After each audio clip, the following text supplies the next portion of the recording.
It is afternoon. Okay. So first of all, thank you to the organizers for your very kind invitation to have me speak. It's a real pleasure. So I want to start with first a disclaimer, which you can see there. These views are my own and not those of the Bank of Canada or the Bank of England or the Monetary Authority of Singapore. Or another way to put it, if I say something that you like, kudos to my employer. If you don't, that's on me. Okay, I think that's how it works, right? Okay, so, and an apology. I have too much stuff here, okay? So I'll go through it and I'll try and give you, the sense of what I'm going to present. But I really hope my main motivation is to, at least to motivate you to actually look at the two reports that I'm going to mention here, because you'll find much more depth in some of this stuff I'm going to talk about. So, as Peter said, Project Jasper is actually a series of projects. We're on phase 4A and 4B. We've actually completed those. That started back in 2016, and it's really a search for, if you like, the value proposition of distributed ledgers or blockchain in financial market infrastructure. So if you go to the next slide. So we actually started quite some time ago, as I said, and I'm not going to go through each phase in detail because I don't think that's actually that relevant to the conversation. I'm going to quickly move to the very last phase, partly because it is the most relevant to, especially to CSN, but also it's the latest work. So we had this journey where we've really been looking at domestic infrastructure, right? So really around real-time gross settlement. And then in phase 2, we switched it to a different platform. We added netting. Netting showed out to be very, very complex in a distributed environment. And then in phase 3, alongside a central bank digital currency, we also added, working with the Toronto Stock Exchange, securities, equities to be more precise, and showed that those can be settled on a common distributed ledger. I won't go through the various findings of those. You can see those in the various reports we've written. At the same time, as Peter mentioned, around the same time, Singapore, Monetary Authority of Singapore, started a series of projects they call Ubin. So Ubin is an island of Singapore, and Jasper is a national park in Canada. There's not much more to it than that. Very, very similar sort of trajectory, but had some important differences between the two. And one of the things that happened really last year in 2018, after this journey of discovery in the value proposition for DLT, we kind of went back to really the original founding value proposition as stated by various people, including Nakamoto, which was fundamentally, blockchain solves the trust problem, especially in deregulated financial markets. But where there's no trusted third party, blockchain has a place to play. So in the case of cross-border payments, of course, in each jurisdiction, we trust, typically, the financial institutions trust the central bank. But when you have a cross-border payment, who do you trust, right? It's not as if there's, leaving aside, for example, CLS, it's not as if there's a single trusted third party that everyone trusts. So we moved onto that particular use case. Next slide. So also in 2018, we started a collaboration with the Monetary Authority of Singapore and the Bank of England. Now, this was really nothing directly to do with the blockchain, but it was really trying to investigate, through a literature review, what are the issues with cross-border payments, and trying to understand what the root causes are, proposing the types of qualities that a new system would have to alleviate those issues, and proposing a small set of models. And it's the models I'm going to go through in a moment that could play out in the future. I should stress, this is not retail at all. Okay, this is wholesale interbank payments, and neither is it a policy position, right? So it doesn't advocate a course of action, right? It's just an exercise in trying to understand what the possibilities are. Actually, also I should add, as well as the three central banks, we were also joined by HSBC in London, two commercial banks in Singapore, and two commercial banks in Canada. So it's really quite a rich collaborative environment.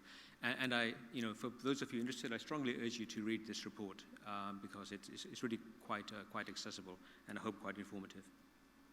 Okay, so next slide. So I don't think this will surprise anyone in the room, right? As a matter of headlines, these are the issues that everyone, especially businesses, feel when they're trying to make cross-border payments, right? Things, you're not quite sure where things are, they're slow, they're expensive, and they're burdened by, I guess, limited availability of services, and legacy payments infrastructure kind of goes together as creating an environment that's not really moving forward. It's, correspondent banking, cross-border payments through correspondent banking. Looks pretty much the same as it did many, many years ago with maybe some marginal improvements in efficiencies. So, like I said, this report came up with 3 models. So really, we have 2 models, but the third one has 3 variations. Okay, so I'll go through models 1, model 2, and then model 3 has model 3A, B, and C. So the first one, in a sense, next slide, isn't really a new model at all. This is really looking at what's currently happening in the cross-border payment space, and just trying to imagine how things could play out as we go forward. So there are a number of things happening. It's not as if everyone is just sitting still here with the existing market infrastructure. So various jurisdictions, including Canada, is actually upgrading their real-time gross settlement systems. We have a modernization program that I think is something of the order of 2 or 3 years to completion. Now we have SWIFT, who are working on their GPI initiative, which actually has rolled out to try and solve the transparency problem. So there's much better information now. Although I hear what Francis says about costs, and this also applies to GPI. There's a question over the additional costs and so on. CLS, although I think this probably is not really relevant to the Caribbean region, but they did expand the number of currencies that a bank could exchange in FX markets. I can't remember how many, but I think they added something like 10 or a dozen. So that there is that also. But that doesn't solve everything by any means. So that's not a new model, but just projecting forward to see how things might improve in the future. Model 2, next slide. I promise I won't go through that, okay? Well, I don't have time. So, but in a way, conceptually, it's quite easy to understand. If you take the current central bank RTGS systems, and you take the correspondent banking network, and you kind of collapse them, so that effectively the central bank takes on the responsibilities of the correspondent banks, you end up with this model, right? Which is where essentially central banks become a public service providing correspondent service to other banks. So the idea here, for example, would be that this is a model showing, of course, 3 central banks, and each of which has its own sovereign currency, but each of which can also open accounts in other jurisdictions. So, for example, in country A, say that's Singapore and country A, the Bank of Canada could open an account against with the Monetary Authority of Singapore, and provision those services, that access to those Singapore dollar funds, to banks locally in Canada, right? So I wouldn't have to go to a correspondent with essentially my local central bank. I could create these transfers. One thing I should add in all these models, I did say we're not advocating for any of these models. In the report, you will see some analysis, some kind of really basic pros and cons, but there's much more work to be done to go through these models and trying to understand what the detailed pros and cons are. There's all sorts of complexities there. Okay. So the next slide, we can go to model 3. Okay, so what I'll do first, I'll orient you here because the next 3 slides are quite similar in the way they're set up, right? So what we have is country A, country B, say Singapore and Canada, Singapore and Canada. On the boxes on the outermost sides are the existing RTGS systems, right, as they are now. So in the case of Canada, it's our LVTS system. The boxes just inside, those inner boxes, are an imagined tokenized service. It doesn't have to be blockchain, but I think for our purposes, we can assume that they're blockchain, right? So what would happen is that if Bank A required say that this is Singapore, in country A, required Singapore dollars in this ledger that it could transact, it would go to the central bank, deposit the requisite amount of collateral. The central bank, being satisfied that the collateral is good or with the appropriate haircut and so on, would create the appropriate amount of tokenized Singapore dollars into the wallet of Bank A. So at that point, Bank A is able to, in a domestic environment, transfer a value to any bank within its own domestic environment. And similarly, on the other side with Canada.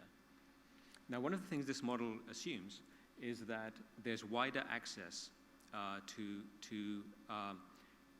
these, not the RTGS systems themselves, but the blockchain systems on either country. So, for example, Bank B, which is actually naturally domiciled in country B, is able to access CBDC funds on the blockchain in country A. Okay, so that's the premise of this, that this widened access. So you can see very simply that if Bank A wants to pay Bank B in currency A, it can do that locally, right, on the blockchain in country A. Okay, those are the orange box, that 3.2 there. However, if Bank B is not able to be present in both countries, you still have the option of the correspondent banking network, right? So this is the green boxes there, Bank C1. So Bank C1, that does have access to both networks, is able to undertake a transaction. Now, one important thing to note, and you see this in all the models, because I want to, in the second report, I want to mention why this is important. These are two independent ledgers, completely independent, right? This is not a common blockchain on either side. So if there's a transaction of some kind, that has to happen, an update, as we do have with correspondent banks, where there's a change to a ledger in one country and a change to a ledger in the other country. Those have to be synchronized. And in the ideal case, what you want is they both happen or neither of them happen, right? So I'll get into that more later, but you'll observe that requirement in all these, at least in these three models here. Okay, next slide. So actually, just to summarize, in that previous slide, what we're really talking about is the particular currency, that sovereign currency, staying local to one particular jurisdiction, but the bank, if you like, is able to move or is able to more easily open accounts in other countries. In this model, it's a little different. The banks kind of stay the same, but locally they're able to open with a local central bank a currency of another country. Right? So you see here, for example, that Bank A in country A has two wallets. Right? It can open an account. It has a wallet that has the local currency of country A, but also of country B, and that's an arrangement between the central banks that allows that to happen. So what happens now is that whenever there's a transaction, so for example, if a Bank A wants to pay Bank B in either currency, actually, right, A or B, it simply makes that transaction on both ledgers. Okay, so they're both updated. And again, note that there's a synchrony that has to happen between the two ledgers. Okay. Okay, and the next slide, please. Okay, so a little while back, that this was one we didn't actually speak much about. To be honest with you, this was a little bit of an outlier.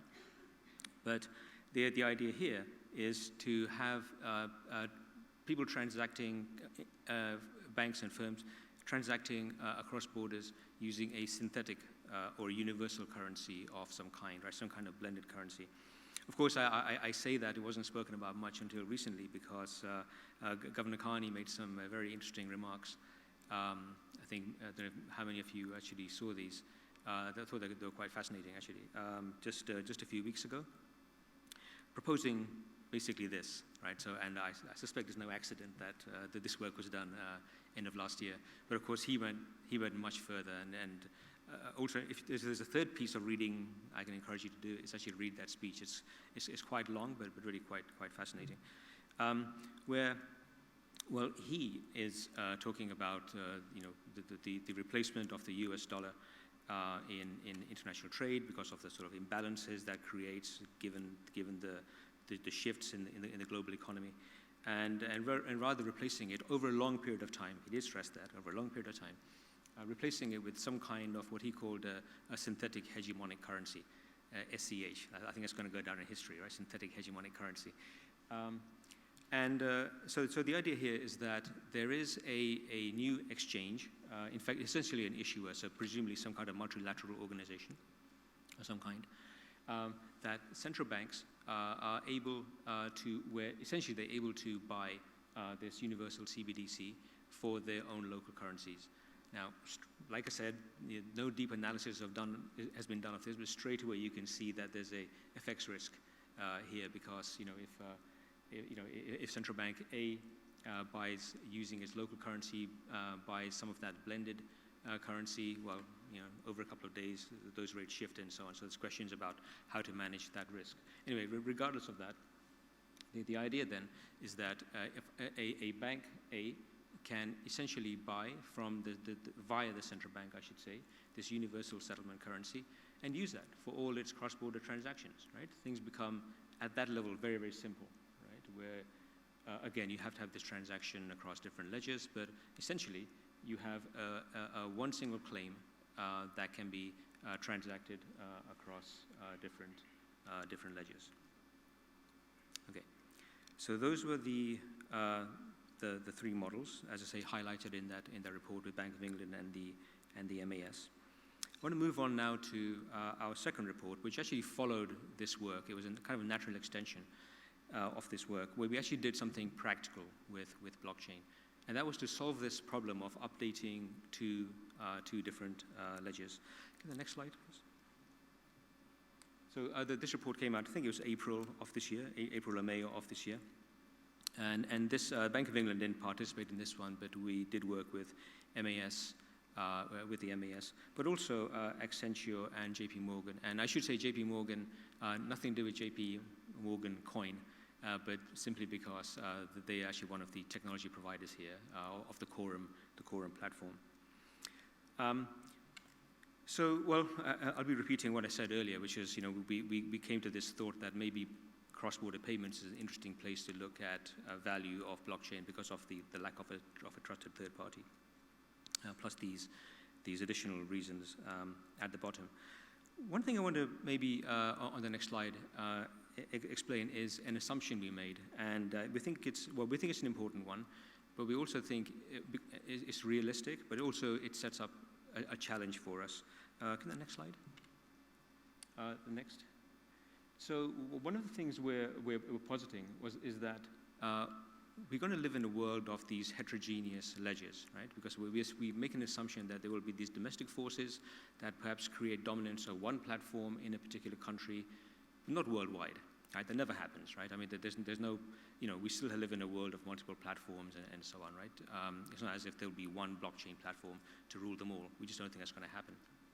So we made this assumption, which is that we'll end up perhaps, say Singapore might be dominated by the Quorum platform, and Canada might be dominated by, Corda and the ECCU by Hyperledger Fabric.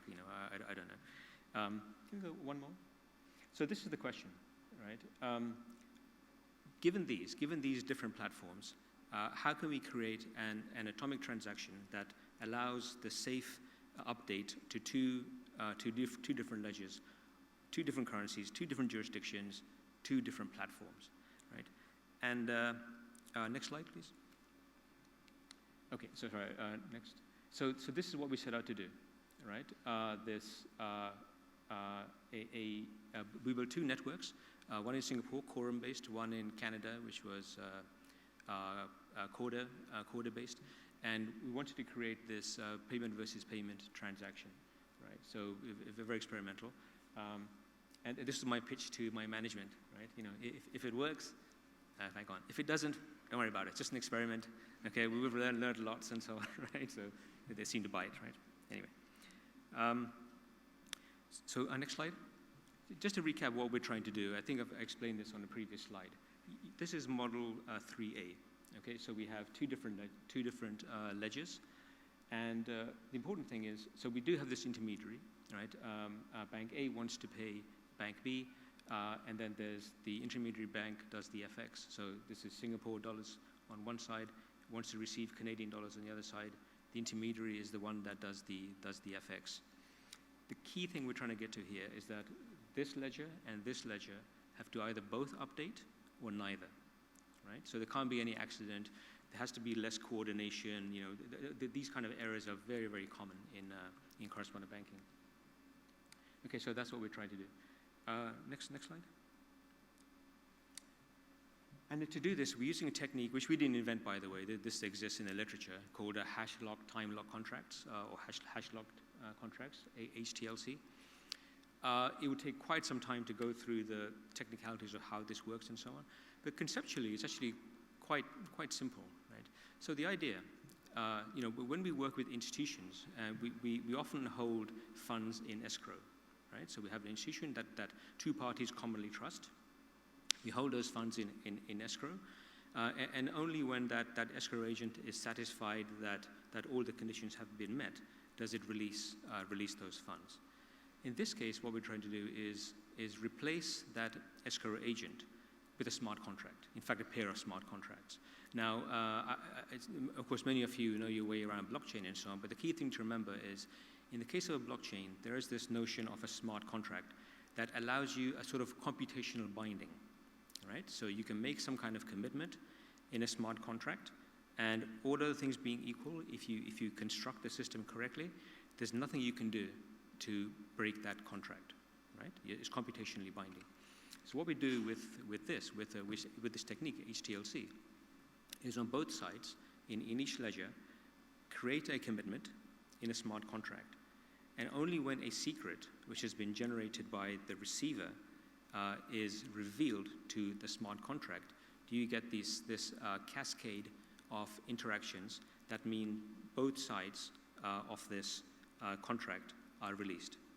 So if the wrong secret, so someone comes along, some nefarious actor comes along and tries to put the wrong secret in, it simply won't do anything, right? Because it won't recognize it. If it times out, in other words, we set up these contracts to time out, say, in 1 hour, the same thing. The funds will effectively be released and given back to wherever they originated. So did this work? It did, right? So it did indeed work. The next slide. I don't particularly want to go through this either, right? But it really just to make the point of what I was saying, right? You do have these two different ledgers. The Singapore is the sending side in this case. The receiving side is in Canada. There's this rich network on either side that has these multiple actors, the central bank, commercial banks, and so on either side. The secret is generated by the receiver, which creates on one a blockchain this commitment. Similarly, on the other side, creates a commitment, and only when the secret is revealed to the smart contract do both sides get released. Now, it's not flawless, right? Nothing is completely free. Next slide. So I'd say it does work, right? And you can use it to at least reduce the amount of trust you need in these intermediaries, if not completely.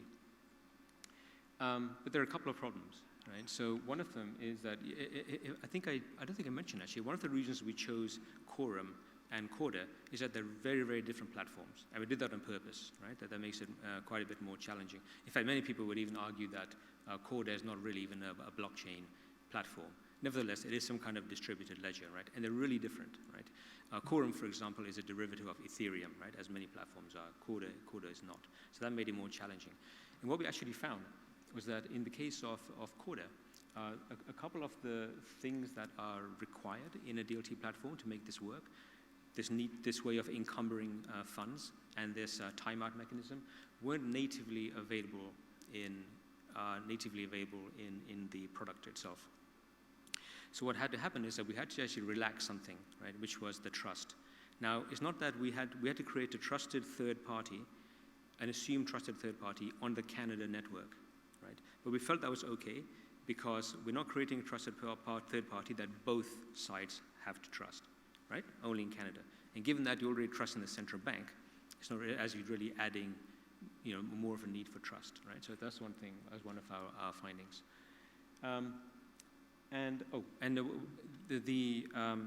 As I mentioned, this passing of the secret between the two networks isn't done on-chain, it's done off-chain. So that has to be super reliable, because if it's not, this can lead to problems, right? We think that's something that can be engineered with redundant circuits and so on. It's not, but also even if it fails, we're making an assumption here that these are regulated financial institutions, right? So there is this operational fallback, right? It's not as if one side gets the money and they just refuse to say that the other party can have their money back and so on. That's very unlikely to happen, right? In a regulated financial. But just to point out that it's not perfect, right? And we haven't actually started on additional work on this, but one of the things we were thinking about is what about more complex environments, right? For example, adding different platform, Fabric, in there as well, or another jurisdiction, for example. So we're not quite sure. That's up in the air. Anyway, last slide. So actually, that's what I had. I think that went actually a little quicker than I expected. As I say, my main motivation and hope here is for those interested to look at these two reports. If you can't find them, just please get in touch with me. Shah at bankofcanada.ca, and I can point you to these two. And I hope some of those, especially the models, at least help to start informing some of the work that the CSN group is undertaking. Thank you.